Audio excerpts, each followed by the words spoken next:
ఆవకాయ పచ్చడి. కూల్ క్లైమేట్లో ఆవకాయ పచ్చడి తినేసాక అలా ఫ్రిడ్జ్ దగ్గరికి వెళ్ళాను గైస్.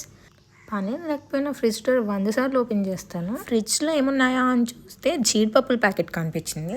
సో మనం ఊరుకోం కదా, అలా జీడిపప్పులు నా బొజ్జలో వేసేసా సేఫ్గా ఉంటాయని. క్లైమేట్ మాత్రం ఇంకా అలా కూల్గానే ఉంది గైస్. వర్షం పడేలా ఉంది. ఏంటో సన్రో ఎప్పుడు వస్తాడో ఏంటో.